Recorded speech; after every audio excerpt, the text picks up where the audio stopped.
কাফের মুশরিক হিন্দু বৌদ্ধ খ্রিস্টান হাজার হাজার লক্ষ লক্ষ নাস্তিক যারা জীবনে তোমাকে আল্লাহ বলে স্বীকার করে না, যারা আখিরাত পরকাল মানে না, তাদেরকে তুমি আলিশান বিল্ডিংয়ে বসাইয়া দুনিয়ার দামি দামি খাবার খাওয়াইছো।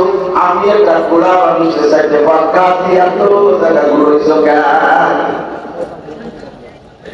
আমার চাইতে ভাত খাওয়া বিভিন্ন জায়গায় বসে থাকবে না, চাইতে ভাত নিয়ে ঘুরে ঘুরে খাওয়ার ভাই কন্ডিশন দিয়েছি।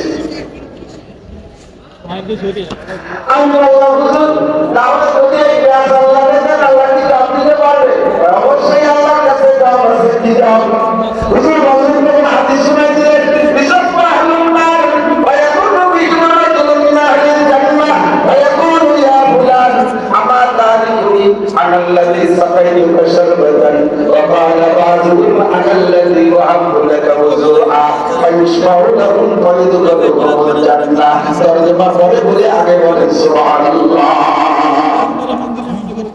হুজুর বলেন রাহমাতুল আলামিন কিয়ামতের ময়দানে আল্লাহ পাক কোটি কোটি মানুষকে বিভিন্ন বাহানায় ক্ষমা করে দিবেন।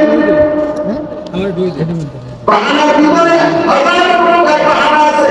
এই হাদিসের মধ্যে হুজুর বলেন জান্নাতীরা যখন জান্নাতের সার্টিফিকেট পাবেন, বানানো দিয়ে কিতাবুহু বিয়ামিনিহি ওয়া সাউফা ইউহাসাবু হিসাবান ইয়াসীরা। আল্লাহ পাক জান্নাতে ডান হাতে আমলনামা দিবেন।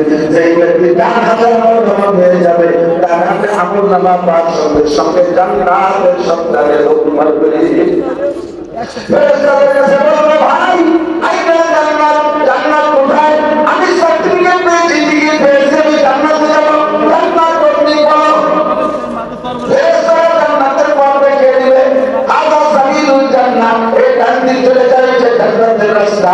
আল্লাহ বলবেন জান্নাতে আমলনামা দিয়া জান্নাতের সন্ধানে কত দূর আগানোর